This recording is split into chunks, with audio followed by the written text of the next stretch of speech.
What's up, everybody? Welcome back to Better Days Films. It's your boy Z, and I'm back with another movie review. Yesterday, I went to see Black Panther: Wakanda Forever, and I'm here to give my reaction on it. Now, it's going to be spoilers ahead, so just let you know if you click on this video, spoilers ahead if you haven't seen it. Now, I enjoyed the movie, but there was problems I had with it.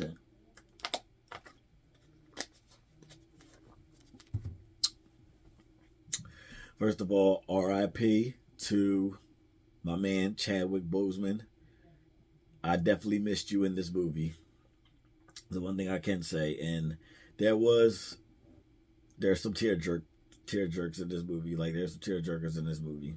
I did tear up, when it came to the stuff with Chadwick Boseman, with the T'Challa character. There was stuff that, I did tear up at. But the movie starts off with, T'Challa's very ill because, Chadwick Boseman is no longer with us. T'Challa's ill, and he didn't tell anybody. And by the time his sister found out, there wasn't enough time for her to make to make a flower to make the flower that that got burned in the first movie. Wasn't enough time for her to help her brother, and he ends up dying. The funeral scene for T'Challa was sad, but then it was kind of hard to be 100% sad. And what I mean by that is because it was like some people were sad, and then they had a whole dancing celebration going while the casket was being carried, and it had the Black Panther on the front of it, but it was kind of hard to really feel 100% sad, when Tony Stark died at the end of Endgame, because there were people sad, people smiling, dancing. So it was a little hard to get into for sadness wise.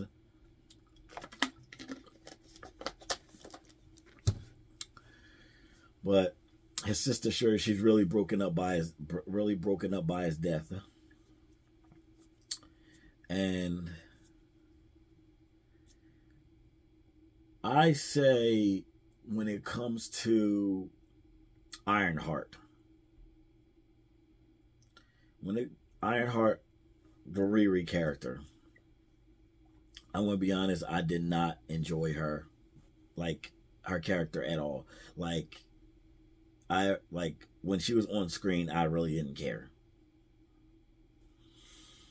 Even when you first see her, she kind of comes off as a little dickish. She's doing kids' homework for them, and if you don't get your homework, if you don't give her payment at the right time, she charge you interest, and she wants more. She paid this kid this kid $800 is what she wanted. She wanted $800, and when he didn't pay in time, she was like, "Oh, now it's $1,000." So she kind of came off a little dickish in a way. But honestly, when she was on screen, I actually really didn't care about that character, to be honest with you. Even I know they're doing the Ironheart TV series, and I highly doubt I'm going to watch it. If it's nothing against the actress, definitely nothing against her, but it's just the character is just I really didn't care. As far as the villain, Namor,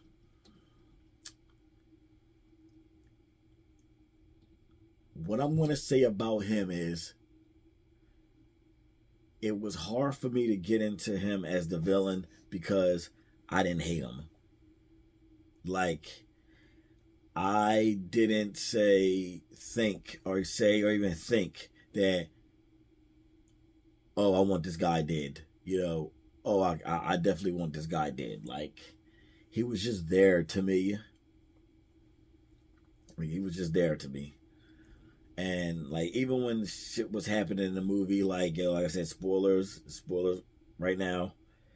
When he ended up killing the queen, T'Challa and Shuri's mother, I still didn't after that say, oh, I want this guy dead. Like, he didn't come off to me like, I didn't think like how I wanted Thanos. Like, I wanted at the way Infinity War went, and even at the end, I wanted the Avengers to kick Thanos' ass so bad.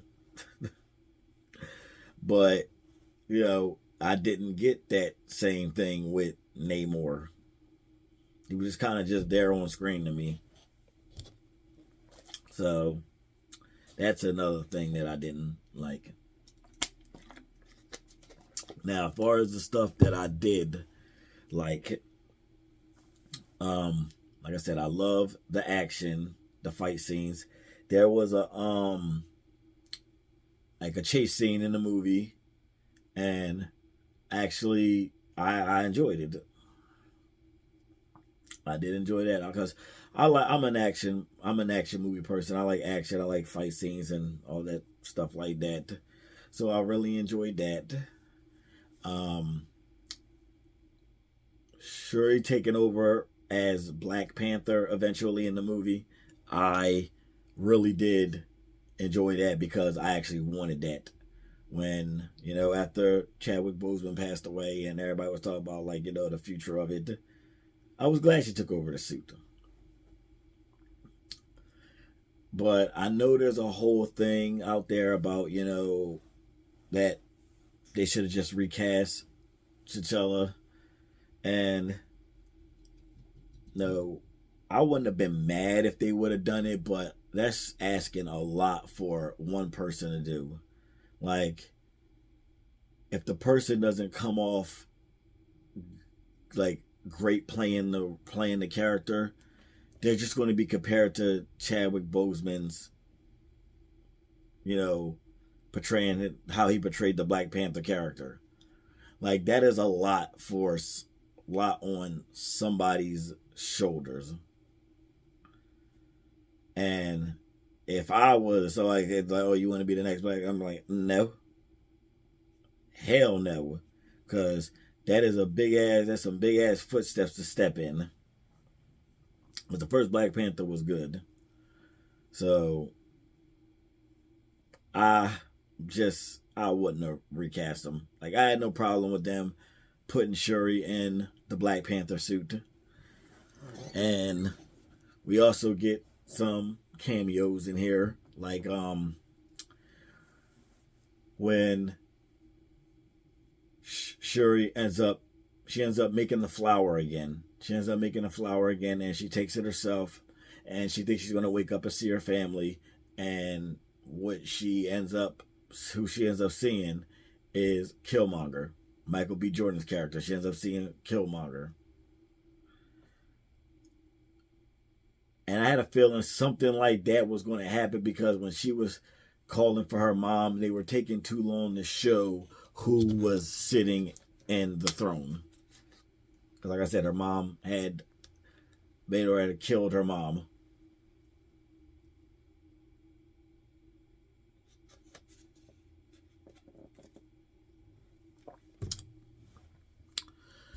Had killed her mom, and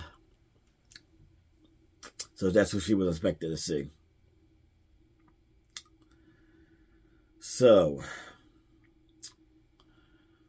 she ends up seeing Killmonger, and he pretty much tells her that you are just like me. You're not like your brother. You're not like your mom. You're just like me. You want revenge and all that stuff like that.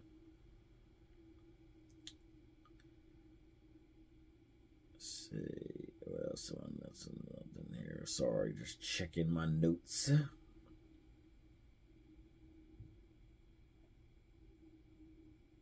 Yeah, checking my notes. Sorry about that. But He's like, you're just like me. You know, you want revenge. You don't wanna be like, you know, you're not your mom, you're not your brother, you're just like me.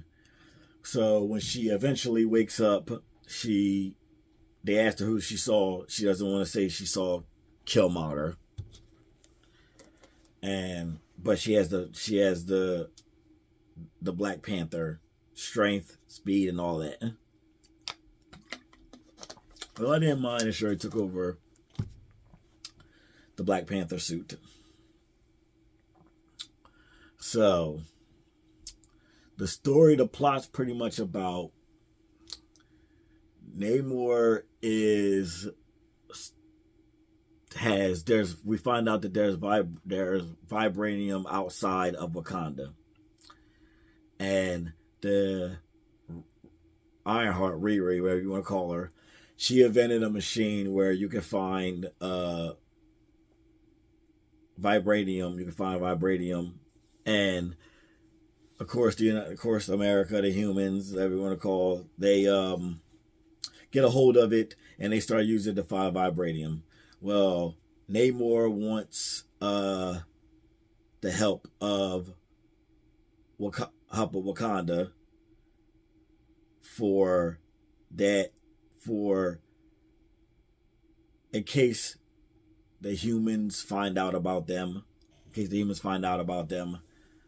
and Wakanda says no. The Queen says no. So that's pretty much the whole plot of this, because Namor also wants to find Riri because she made the machine, so he wants her and wants to kill her. And that's also another thing I didn't care about. Like when he wanted to kidnap her, I really didn't think too much of it to be like, damn. So that's another thing. But I would say for this movie is on a scale 1 to 10. I would probably give it a 5.5. Like I said, I enjoyed it, but there was a lot of stuff wrong with it. Like I said, I didn't care for the Ironheart character. She came off kind of dickish to me when we first seen her. Excuse me. And it's just so long. So this runtime was almost 3 hours, and like I said, I almost fell asleep twice. Is there anything else I want to cover?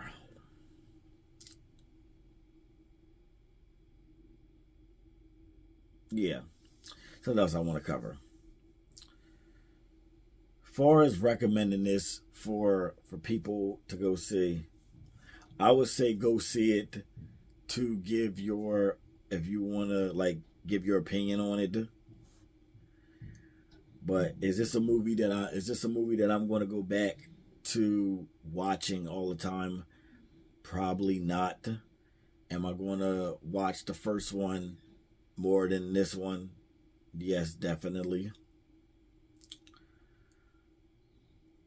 Yeah, definitely without a chance. But I will watch this. I will watch this. I will watch Wakanda Forever over Thor: Love and Thunder any day of the week, which I ran it on that too. That's also on the channel, so you definitely check that out too, because I tore Thor: Love and Thunder apart.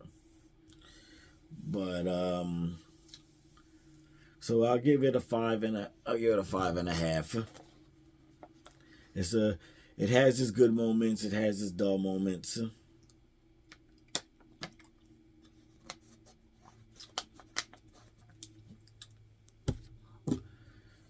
And I would say to go see it if you want to give your opinion on it. I'm actually pretty like split in the middle with this. Like, I like it, but then there was stuff that was wrong with it at the same time. Oh, and the post-credit scene. Almost forgot that. The post-credit scene. We find out that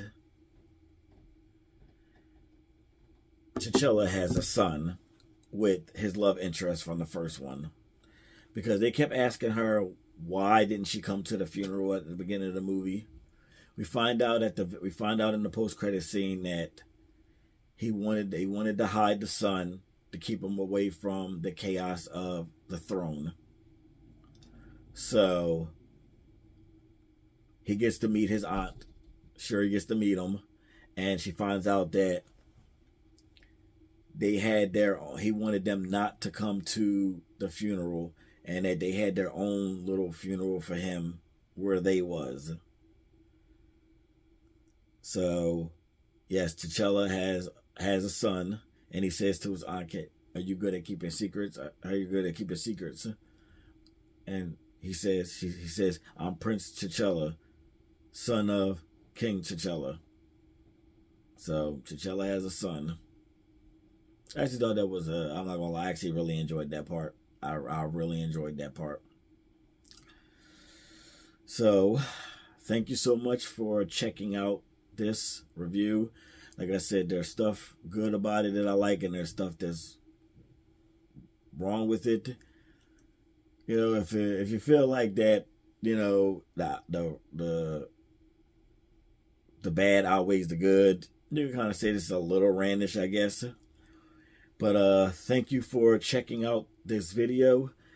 Please subscribe to the channel because I have a lot of content on the way. Definitely I have, I made the announcement that the whole month of December I'm going to be reviewing Christmas movies, all Christmas movies. Well, there's one movie that's not technically Christmas because Avatar: Way of the Water comes out next month, and I really enjoyed the first one, so I'm actually going to review that too. That's probably the only one that's non-Christmas that I won't review. And then there's another movie called Violent Night coming out the beginning of December that I'm also going to review. So there's a lot of content on the way.